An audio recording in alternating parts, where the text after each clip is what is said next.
Good morning, Year 10. It is a beautiful, beautiful morning here in sunny Somerset, and you are witnessing a first right here on YouTube.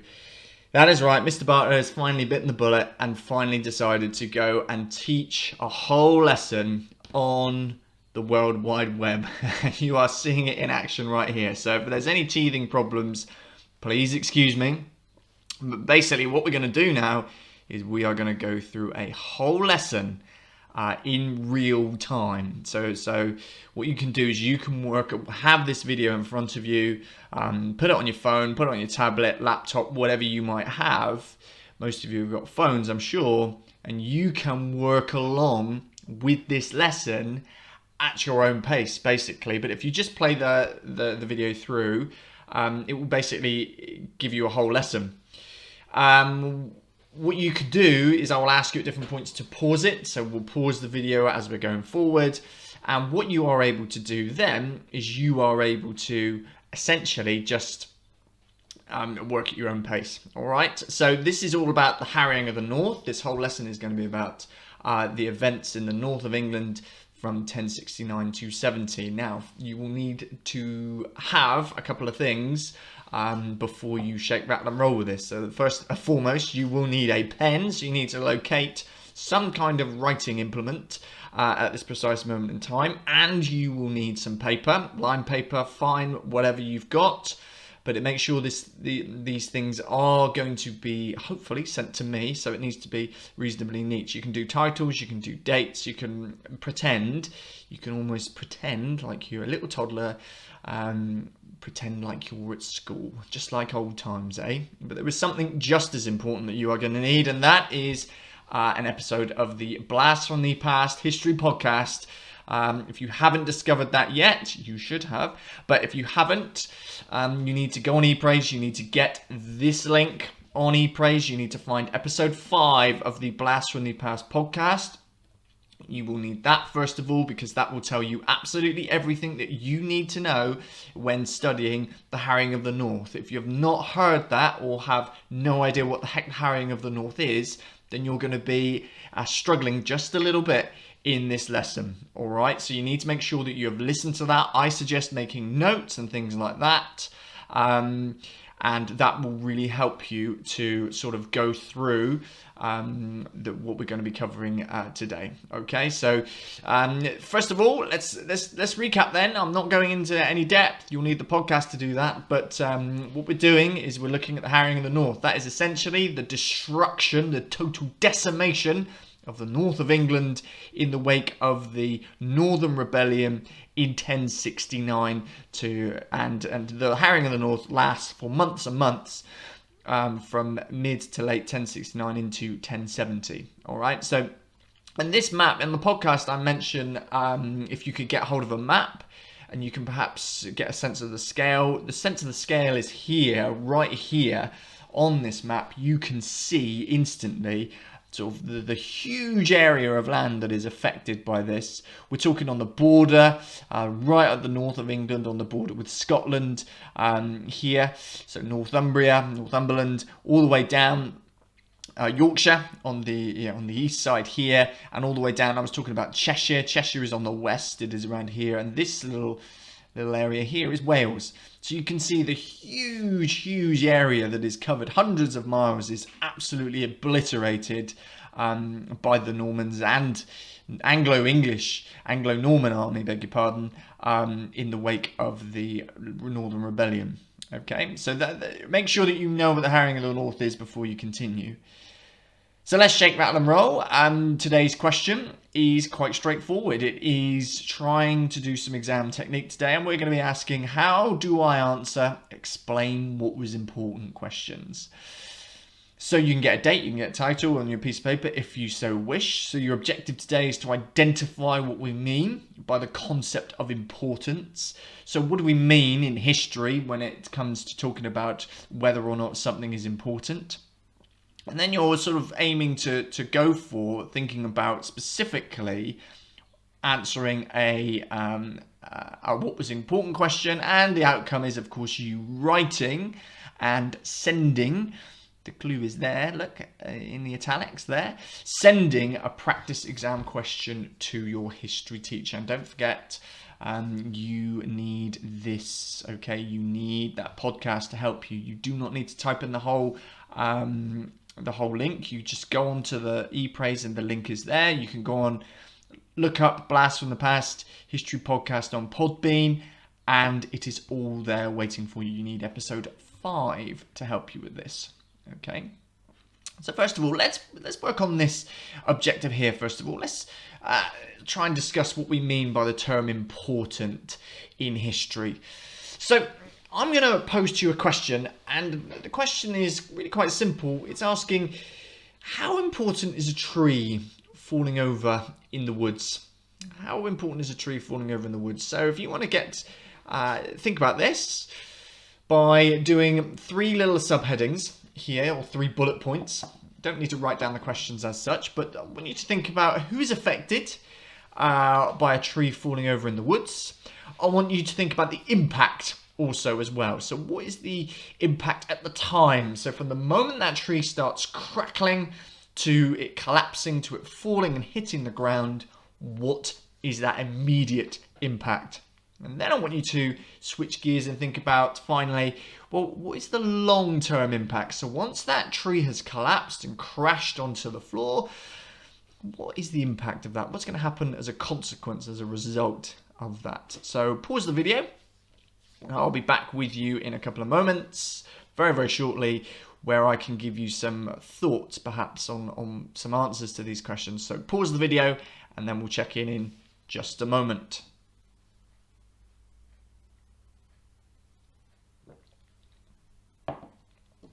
Okay then, so we are shake, rattling, rolling with this, and we are going to talk about some of the ideas that we've got then. So who's affected?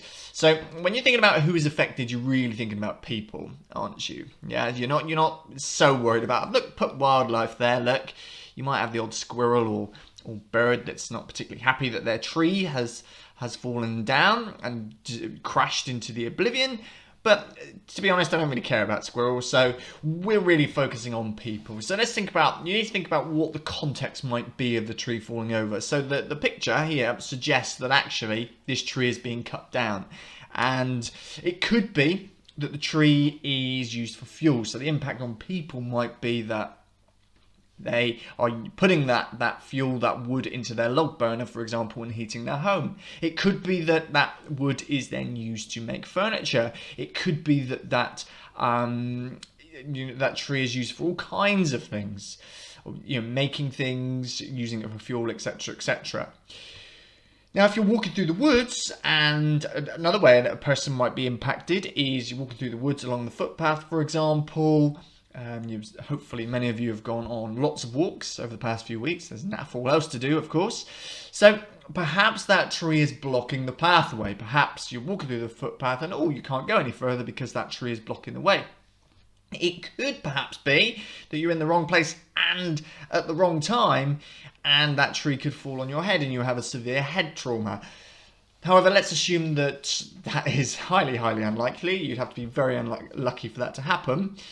So let's assume that all is fine and dandy there. So I'm thinking that is maybe how people would be affected.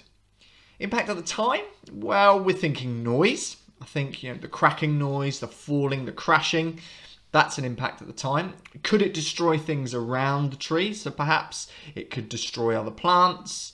Other trees, for example, could be damaged as a result of the tree falling over.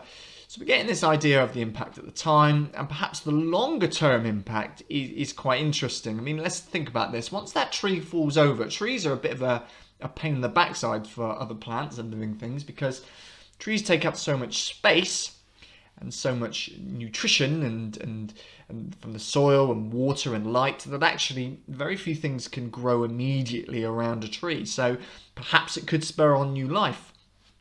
Perhaps that as soon as that tree falls and it's left there, for example, rather than getting taken away by a person, that tree starts to rot instantly, and that actually can create new habitat with bugs and grubs and rodents and things like that living actually in the tree itself. But overall, I think we can probably assume that reasonably, there's very little change in the wood once a tree falls over. It's all relative, isn't it? So I think that really establishes those things, but I want to flip this on its head just a little bit and think about, well, how important is a building falling over in a city? So if you take a look at this photo, you're thinking here that maybe these people are watching a controlled demolition. Well, I want you to think away from that maybe and think about, let's say this building spontaneously just collapsed out of nowhere. I want you to do exactly the same. I want you to pause the video in just a moment, and I want you to think about who is affected. I want you to think about what would be the impact at the time, and of course that longer term impact. Okay, so you're thinking about the same things you were about the tree, but this time you're thinking about a building falling over.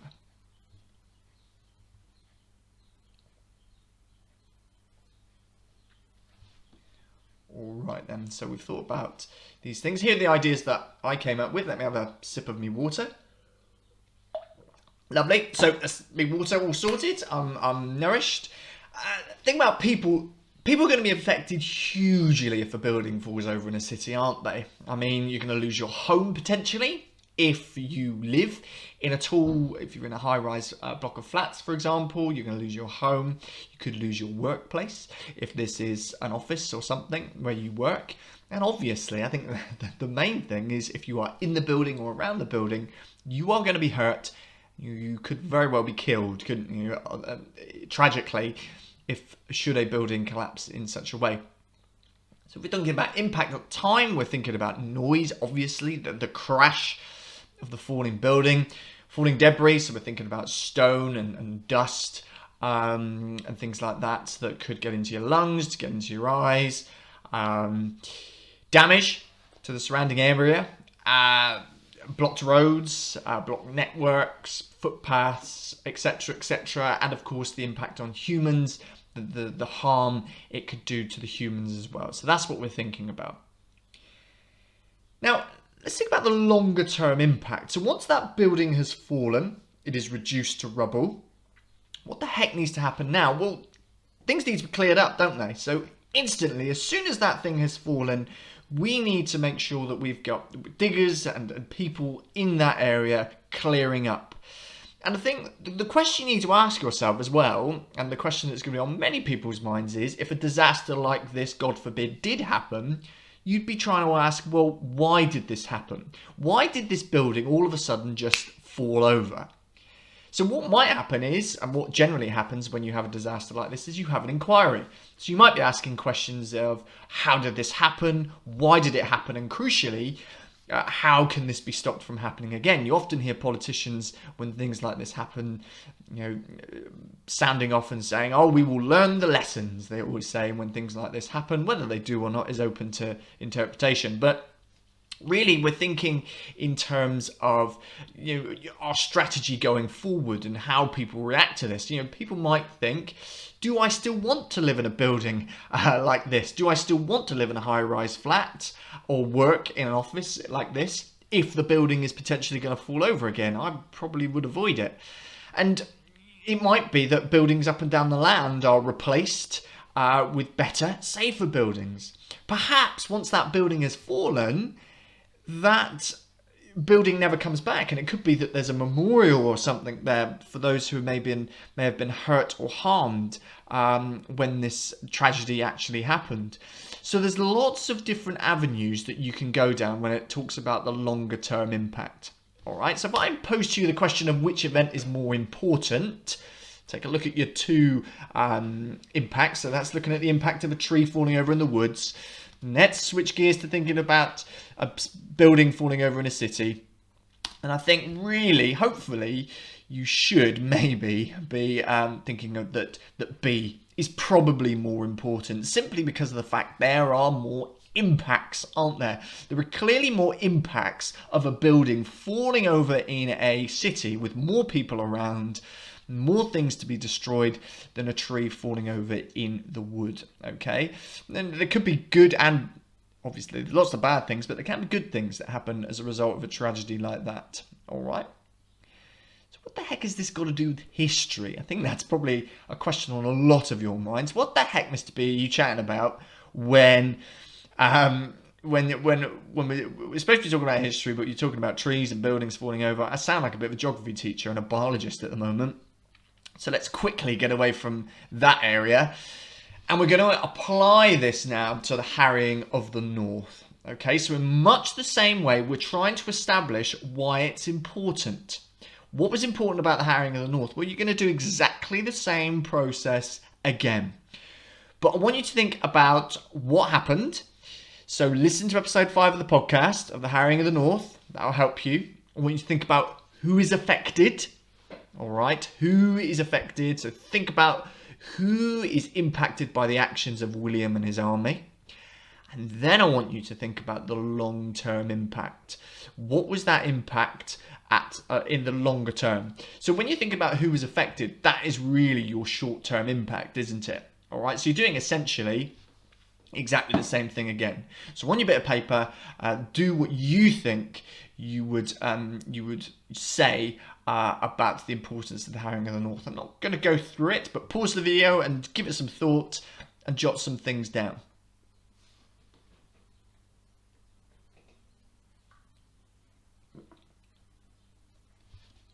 All right, so if you've unpaused the video, fabulous. Let's start to think about what we're chatting about in terms of these explain what was important questions. Okay, so with these, you've got 10 minutes to answer this. It's 8 marks. You should be like little parrots by now, hopefully, that an 8-mark question, you have 10 minutes. 4 equals 5, remember?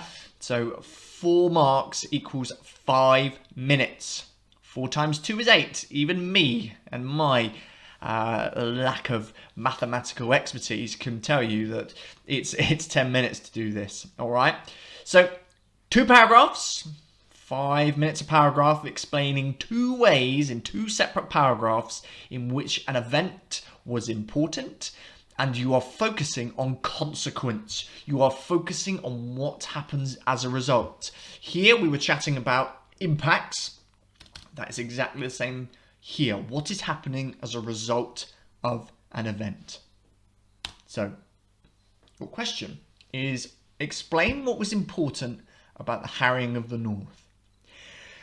So what I want you to do is complete a mini plan for this answer. So I want you to bullet point the following. 2 things that you could write about to discuss importance, to discuss why the harrying of the North was important. But with those 2 things, you need to think about something that you could actually give evidence for. So you need to know relatively of what you're talking about. You need to write a whole paragraph on it. So you need to think about what you would say in terms of evidence, in terms of knowledge that you could write for each point. And then think about why that was important. That is absolutely crucial. You're thinking about why this is important and who did it impact. Okay, so do that. Complete that mini plan in front of you. Pause the video, all right? And we'll check in a few moments. When the screen changes, you'll know that that is when you need to start listening up again, okay? So press pause and do that. I'm not going to go through it quite. I'm going to give you some points and I'm going to let you shake, rattle and roll with it in just a while. So pause the video and off you go.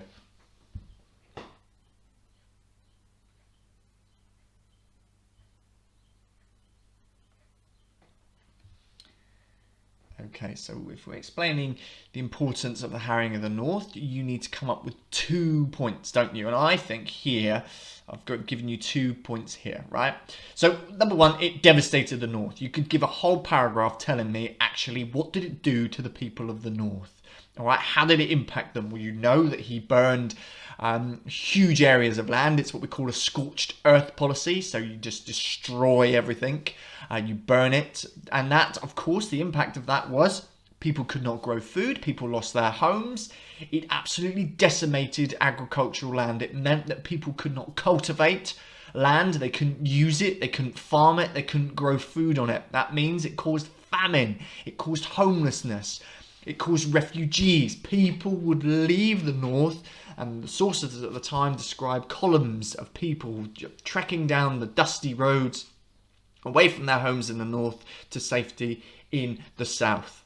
And you can think about why that's important. Well, it's important because of that impact that it had on the people of the north, isn't it? It devastated the north in a way that really had never been seen before. Contemporaries, people who lived at the time, people who were sympathetic to William and the Normans, people who quite liked William of Normandy, even they were shocked, and even they could not defend the devastation, the destruction that was caused by the harrying of the north. So you could write a whole paragraph on that really quite easily.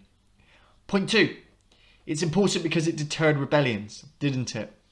Remember, the north had always been a problem for kings for as long as our story, from the moment our story began. Remember Tostig, the Earl of Northumberland, when Harold II was on the throne. So that could be your second point, couldn't it? How that never again, after the harrying of the north, never again would the north cause problems to quite the same extent. And William was facing rebellions around England at the time over those immediate years following his coronation. And after the harrying of the north, what happened was there was never really the same level of disruption, and certainly not a threat on the scale of the harrying of the north. You could maybe talk about it shows William's ruthlessness as a ruler, but I think you've got less to go on there. What's good about those 2 points is you've got 2 areas that you can really latch on, and then you can write whole paragraphs about it. So that's the avenue I would go down if you were going to come up with 2 points. Now, the next slide, when the slide changes, I'm going to be going on to some complex stuff. That is for people who are looking for grade 7 and above. If you're not looking for a grade 7 and above and don't want to make this too complicated and don't want to get confused, do not listen to the next bit. So skip ahead the next slide and go straight to those sentence starters when you start answering the question. Okay, so I'm going to move on right now. Okie dokie, so let's take a look at some complex thinking. Remember, if you're not interested in getting a 7 or above, if you're not worried about it, skip this. Otherwise, listen up.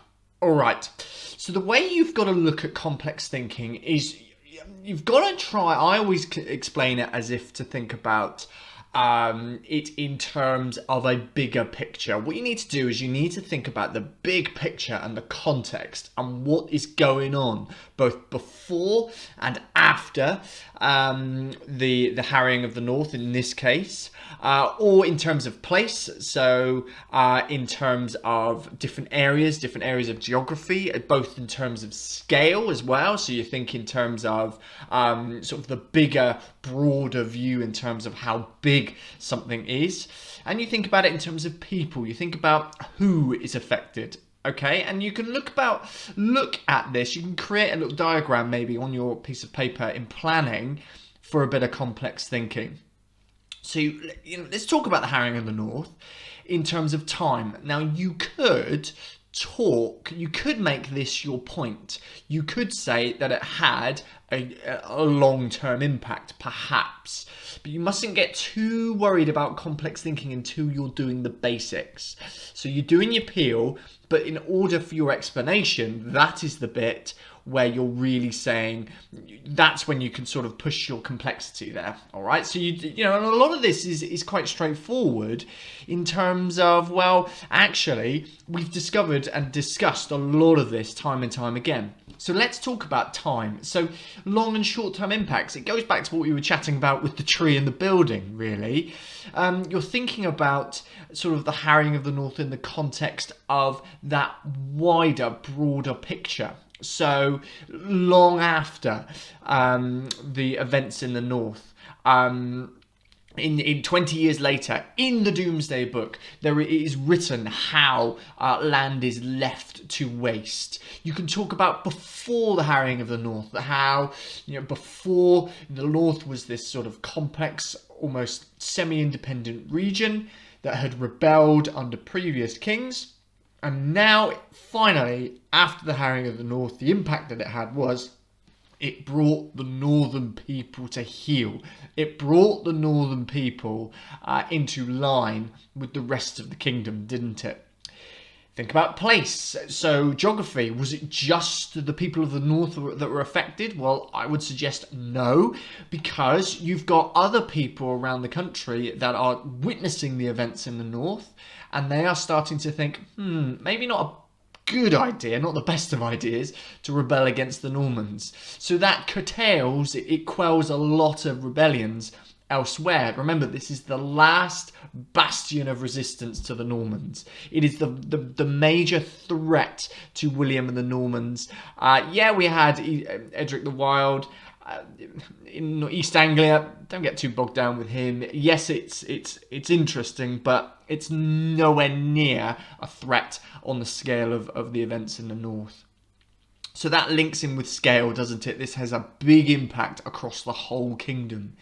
And people, both rich and poor, are brought into line, aren't they? Particularly the poor, I think. It is the poor that are affected primarily. They are the ones that have the lack of resources in terms of getting food and things like that. Okay, and this impacts people across the land. So that is how you think about things in terms of complexity. So you might want to do a little bit of a diagram like that. I think time and place and scale are really the three that you can focus on for this kind of question. But remember, do not get bogged down with this until you are doing the basics. All right, this is when you can push the complexity in your explanation, but you are thinking bigger, you are thinking broader, you're always thinking about that big picture, and you can do that in an 8-mark question. That will get you the 7s and the 8 out of 8, okay? This is also particularly important for those bigger questions that you have, but you can do it with these 8 markers really quite straightforward. So if you want to push for complexity, do a little diagram like that, and that will help you plan to push your thinking further.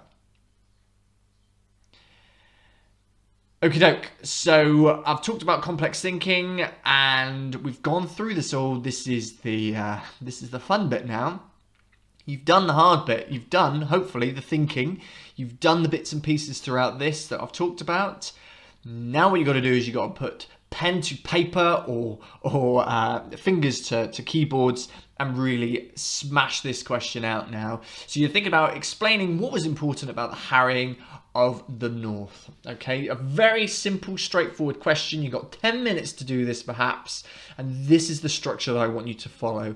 I always go for Peel, point, evidence, explain, link, because it helps you with your critical analysis. You're not telling me a story if you follow this structure. You're moving away from saying, once upon a time there was a little man called Edgar, and he fled up north along with his friends Edward and Morcar and started a rebellion. You're not doing that with this. You're thinking, you're going bam, straight in, telling me one way in which the harrying of the North was important. You might want to think about those points that hopefully you've planned earlier on. The evidence is your knowledge, so you're going to tell me what happened. And the explanation is you're telling me why it is important. And that, for those of you who are worrying about this, that is the bit where you can push your complex thinking. Okay? But if you're not worried about that, do not panic. Second paragraph, another way, don't put one way, again, put another way in which the harrying of the North was important was because of, and then you go into your second point. So you need to talk about something different. Again, you give your knowledge, tell me what happened, and then you think about, right, this was important because.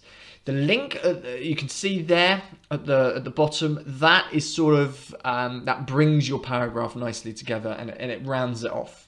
Okay, so this is how we're going to do it. You can see this bad boy here. Cast your eyes over yonder and you can see that we have a leg timer here, ladies and gentlemen. So if I click this little timer here, what will start happening is the sands of time will begin passing through this egg timer. That will go for exactly 10 minutes.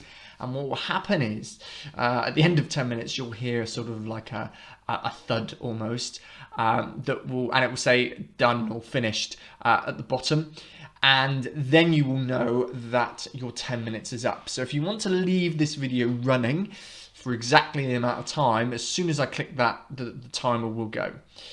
So that's probably the best way to do it. And when your 10 minutes is up, I will chime in and I will then wrap it all up, basically. All right. So use the sentence starters, think about what we've talked about, use the materials that we've used this lesson, and I want you to have a pop at this. So if you need to press pause and just gather your thoughts, that's absolutely fine.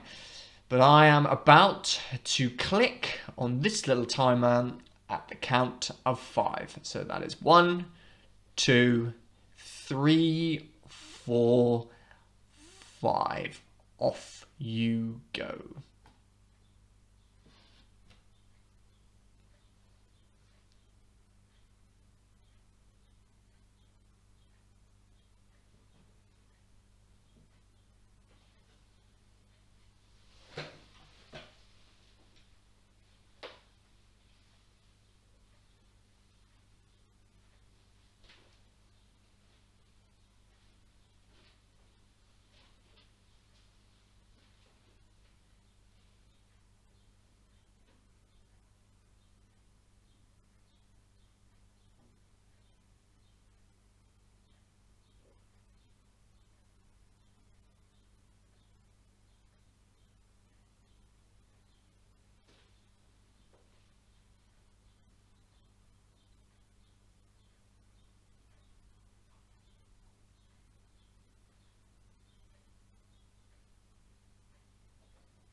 Okie dokie, right. You can probably hear my dog barking in the background, but never mind. Anyway, so that is your 10 minutes up.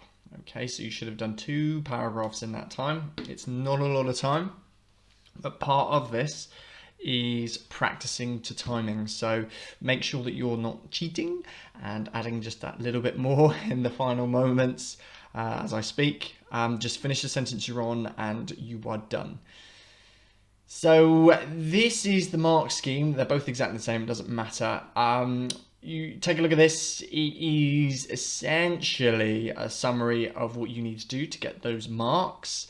So it might be just worth taking a look at that and just having a double check back to your answer and having a think about, if you do want to add just a couple of things, do so, but don't get too bogged down in it. But that is basically the overview of the marks that we'll be giving. All right. Okay, so that is it. That is finito. That is bar out at this stage. Thank you so much for watching. I hope that it has been useful to you. That's the main thing. That's the most important thing to me, that this is useful and is helping you, ticking you over and keeping you going while we're not at school. Can you please make sure that you email this to your teacher, whoever that may be? So you email this to your history teacher and they can hopefully get you some feedback ASAP. Get this, if you have anything else that you need to send to them as well that you've already done, make sure you ping that over to them as well. All right, so make sure this is sent to your history teacher. Thank you so much for being here. It's been a pleasure. Hopefully, ladies and gents, I shall see you sooner rather than later. Stay safe and take care.